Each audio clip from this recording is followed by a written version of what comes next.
유월절이면 내가 너희에게 한 사람을 놓아주는 전례가 있으니 그러면 너희는 내가 유대인의 왕을 너희에게 놓아주기를 원하느냐 하니 그들이 또 소리질러 이르되 이 사람이 아니라 바라바라 하니 바라바는 강도였더라.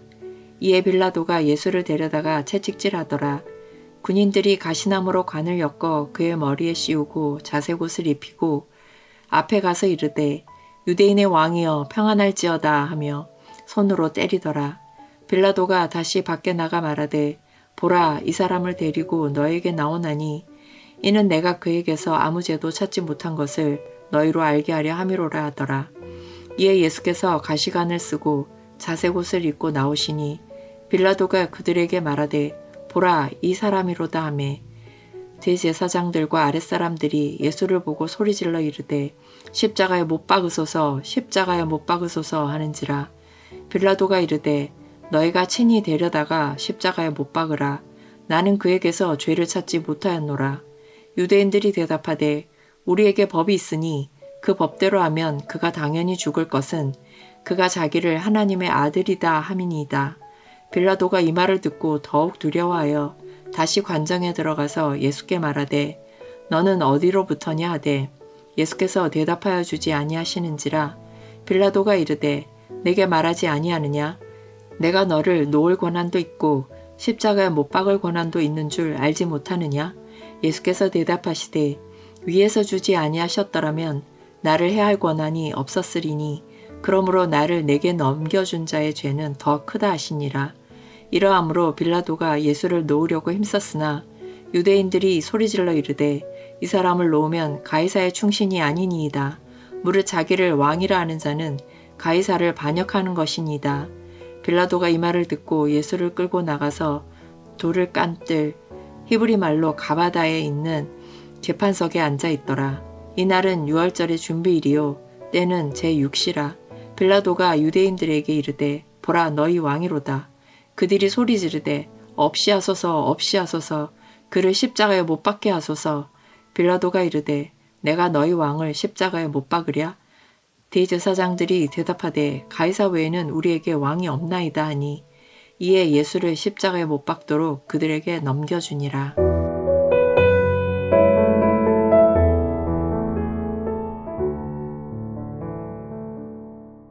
오늘 우리는 십자가의 순환의 현장으로 들어갑니다.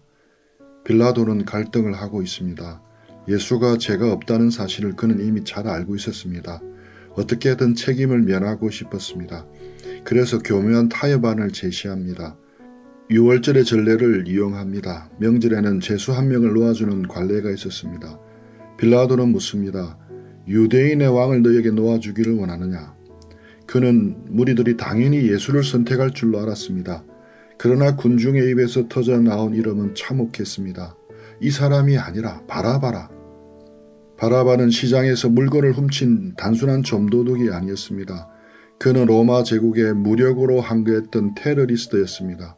피를 흘린 살인자였습니다.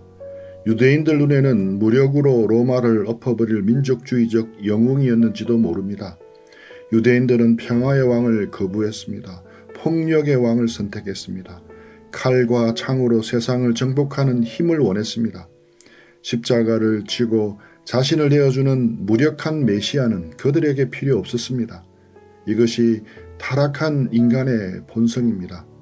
스스로 구원자를 선택할 수 있다고 착각하지만 결국 파멸과 폭력을 선택하고 맙니다. 이 부분은 대속의 의미를 그림처럼 보여줍니다. 무죄한 자가 결박을 당합니다. 흉악한 범죄자가 풀려납니다. 영문도 모른 채 풀려난 바라바를 상상해 보십시오. 죽음의 문턱에서 생명을 얻었습니다. 누군가 자신을 대신해 죽음의 자리로 끌려가고 있습니다. 형제자매 여러분, 바라바의 자리는 바로 우리의 자리입니다. 우리가 그 서늘한 감옥에 갇혀 있어야만 했습니다. 하나님을 반역한 자는 바로 우리였습니다. 우리가 십자가에서 처형을 받아 마땅했습니다. 하지만 예수님이 그 자리를 대신하셨습니다. 우리가 풀려났습니다. 의로우신 분이 정죄를 받고 불의한 우리가 자유를 얻었습니다. 이것이 복음입니다. 불공평합니다. 은혜는 이토록 불공평합니다. 하나님의 맹렬한 진노가 그 아들에게 쏟아졌고 우리에게는 값없는 평화가 주어졌습니다. 빌라도는 예수님을 데려다가 채찍질을 합니다. 유대인들의 분노를 달래보려는 비겁한 정치적 계산이었습니다. 예수님을 죽일 마음이 없으니 살가죽을 벗기는 고문으로 타협하려 한 것입니다. 이 로마의 채찍질은 잔혹한 형벌이었습니다. 가죽 채찍 끝에 날카로운 뼈조각과 무거운 납덩어리가 달려 있었습니다. 채찍에 내리칠 때마다 채찍에 살점이 찍혀 묻어나갑니다. 근육이 파열이 됩니다. 심하면 내장이 쏟아져 나오기도 합니다. 수많은 죄수들이 십자가에 달리기도 전에 이 채찍질로 목숨을 잃었습니다. 왜 하나님의 아들이 이토록 처참하게 찢기셔야만 했습니까? 이사야 선지자는 수백 년 전 이렇게 예언했습니다. 그가 채찍에 맞음으로 우리는 나음을 받았도다. 교만한 우리가 맞아야 할 매입니다. 우리의 탐욕과 정욕이 찢겨져야 할 자리입니다. 예수님이 대신 피를 흘리셨습니다. 주님의 등은 처참하게 깊게 패였습니다. 그 찢긴 상처 속에서 고통스럽게 피가 흘러나오고 있었습니다. 군인들의 조롱이 시작됩니다. 가시나무로 관을 엮습니다. 왕의 면류관을 흉내낸 것입니다. 자색옷을 입힙니다. 갈대로 머리를 내리칩니다. 유대인의 왕이여 평안할지어다. 얼굴에 침을 뱉고 손바닥으로 뺨을 칩니다. 로마 군인들에게 이것은 그저 잔인한 유의였습니다. 패배한 약소국의 자칭 왕을 짓밟으며 쾌감을 느꼈습니다. 인간적인 눈으로 보면 가장 비참한 조롱의 현장이지만 놀랍게도 이것은 영광의 대관식입니다. 가시나무는 창세기 3장에서 인간이 타락했을 때 땅이 낸 저주의 산물입니다. 저주의 상징입니다. 예수님은 바로 그 저주를 자신의 머리에 쓰셨습니다. 세상의 왕들은 금과 보석으로 치장된 면류관을 씁니다. 타인의 피를 밟고 올라가 그 관을 차지합니다. 그러나 진정한 만왕의 왕이신 예수님은 다릅니다. 백성들의 저주를 온전히 자신의 몸으로 받아내십니다. 스스로 피를 흘리심으로 백성을 구원하십니다. 그분의 자색옷은 온 세상의 죄악을 덮는 구원의 겉옷입니다. 군인들은 조롱했지만 하늘의 천사들은 숨을 죽였습니다. 온 우주의 왕이 피 흘리는 얼굴로 참된 왕의 영광을 드러내고 계셨기 때문입니다. 빌라도가 다시 밖으로 나옵니다. 보라, 이 사람이로다. 피투성이가 된 예수님을 무리 앞에 세웁니다. 가시관을 쓰고 자색옷을 입으셨고 얼굴은 형체를 알아볼 수 없을 만큼 상해 있었습니다.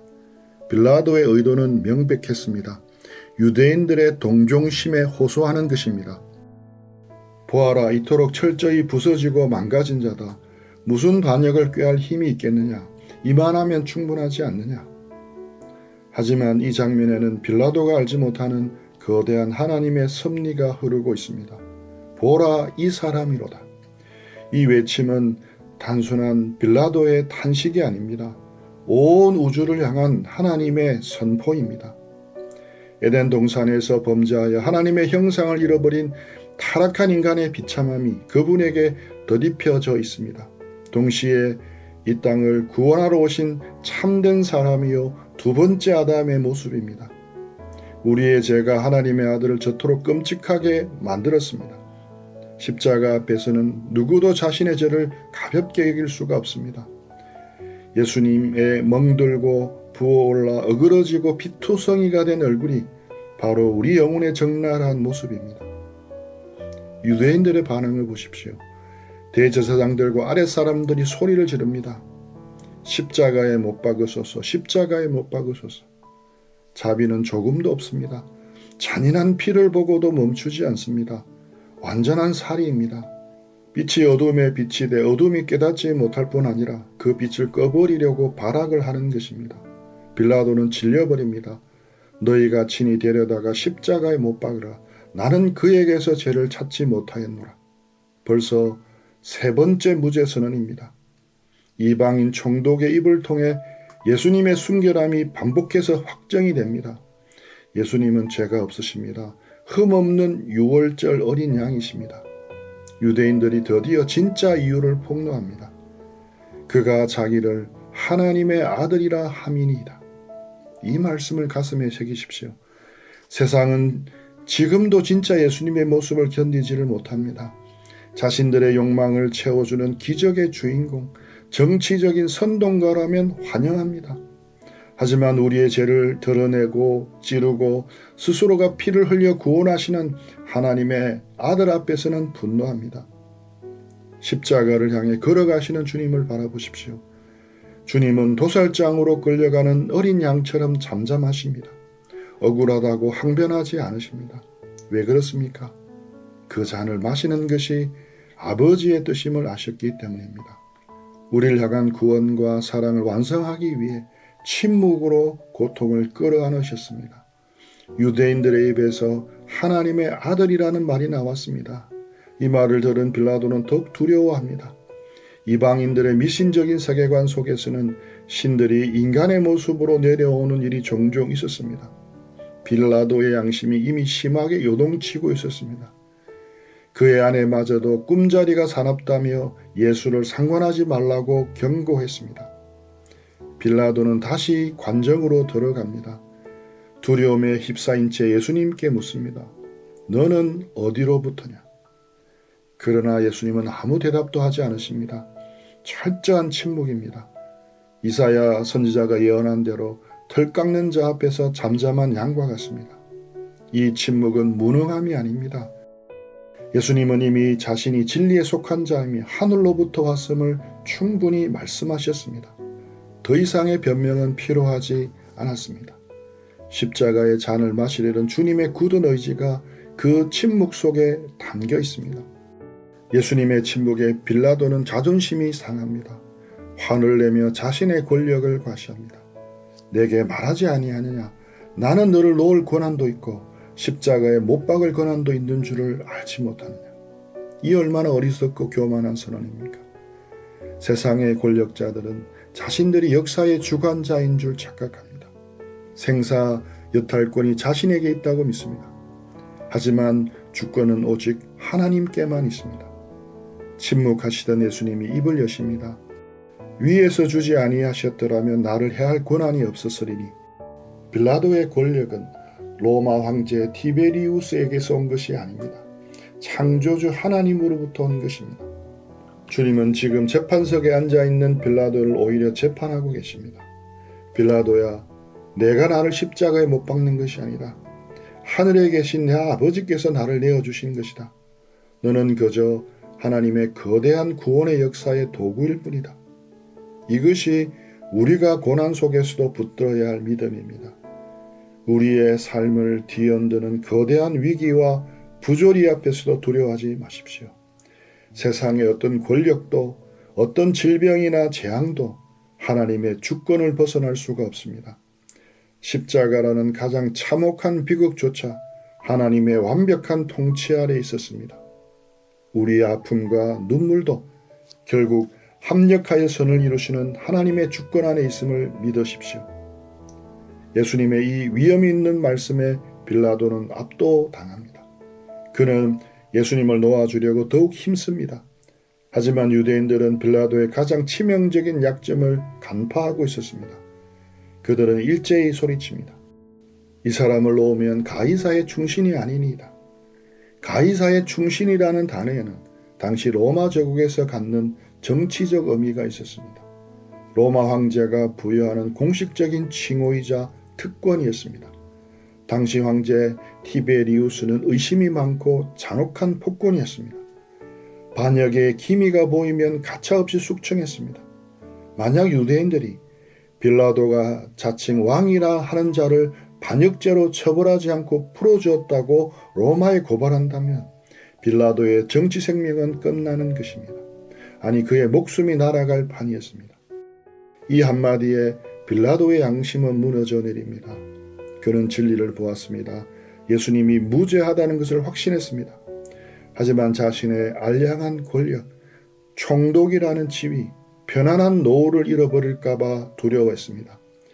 양심의 가책을 느끼면서도 세상을 사랑하여 진리를 팔아넘기는 빌라도의 비참한 최후입니다. 그는 세상의 안락을 위해 영혼의 파멸을 선택했습니다.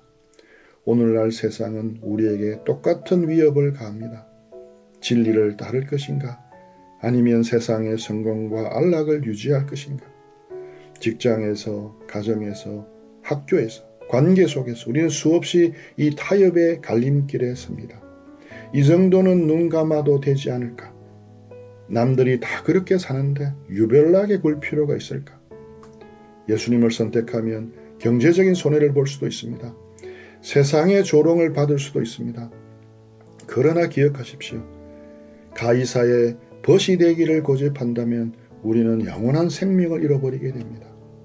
세상과 타협한 평화는 모래 위에 지은 집과 같습니다. 십자가의 길은 좁고 험하지만 그 끝에는 영원한 영광이 기다리고 있습니다. 이제 십자가의 순환은 절정으로 치닫습니다. 사도 요한은 매우 중요한 시간적 배경을 기록합니다. 이날은 6월절의 준비일이요 때는 제6시라. 제6시 즉 낮 12시는 성전에서 6월절 어린 양을 잡기 시작하는 바로 그 시간입니다. 이스라엘 백성의 죄를 덮기 위해 수만 마리 양들이 피를 흘리며 죽어가는 바로 그 순간, 하나님의 어린 양이신 예수 그리스도께서 십자가의 죽음을 선고받으시는 것입니다. 우연이 아닙니다. 구약의 모든 제사와 예언이 성취되는 우주적인 순간입니다. 빌라도가 묻습니다. 보라, 너희 왕이로다. 내가 너희 왕을 십자가에 못 박으랴. 대제사장들이 대답합니다. 가이사 외에는 우리에게 왕이 없나이다. 이 대답은 인류 역사상 가장 끔찍하고 비극적인 신성 모독입니다. 이 장면은 이스라엘의 국가적인 배교입니다. 구약 전체를 관통하는 진리가 무엇입니까? 여호와만 이스라엘의 참된 왕이시다는 고백입니다. 그런데 하나님을 예배한다는 대제사장들이 오직 예수님을 죽이겠다는 맹렬한 정우심 때문에 로마 황제를 자신들의 유일한 왕으로 인정해 버린 것입니다. 언약 백성임을 스스로 포기하는 선언입니다. 영적 눈이 멀어버린 종교의 끔찍한 말로입니다. 결국 빌라도는 예수님을 십자가에 못 박도록 그들에게 넘겨줍니다. 불의가 승리한 것처럼 보입니다. 폭력과 거짓이 진리를 짓밟은 것 같습니다. 가시관을 쓰고 피를 흘리시는 주님의 뒷모습은 너무나 초라해 보입니다. 형제자매 여러분, 빌라도의 법정에 섰던 사람들을 다시 한번 돌아보십시오. 폭력을 사랑하여 바라바를 선택한 군중들, 자신들의 기득권을 지키기 위해 가이사를 왕으로 선택한 종교 지도자들, 세상의 권력과 타협하여 무지한 피를 흘린 빌라도, 우리는 이들 중에 누구의 자리에 서 있습니까? 우리 안에도 이들의 모습이 숨어 있지는 않습니까? 겉으로 주님을 찬양하면서도 실제 삶에서는 돈을 왕으로 섬기고 있지는 않습니까? 성공을 황제로 모시고 살아가고 있지는 않습니까? 내 뜻대로 움직여주지 않는 하나님을 향해 분노하며 차라리 세상의 힘을 달라고 소리치고 있지는 않습니까? 본문은 우리에게 단호하게 묻습니다. 누가 너의 진정한 왕인가? 우리의 왕은 저 화려한 로마 궁전에 있지 않습니다. 군대와 칼로 세상을 호령하지도 않습니다. 우리의 왕은 채찍에 맞아 살이 찢기신 분입니다. 조롱의 가시관을 묵묵히 서신 분입니다. 나를 살리기 위해, 내 죄의 형벌을 대신 받기 위해 십자가라는 가장 저주받은 자리로 걸어가신 분입니다. 그 찢긴 상처로 우리를 고치시고 그 흘리신 피로 우리를 정결하게 하시는 참된 구원자이십니다. 예수님의 십자가 아래로 나아갈 때, 그 비참한 고난의 현장으로 들었을 때 아이러니하게 우리는 비로소 세상이 줄 수 없는 참된 평안과 자유를 누리게 됩니다.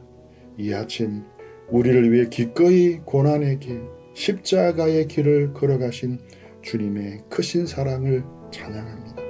우리 들은 말씀 묵상하면서 주님과 교제하며 기도하는 시간을 가지겠습니다.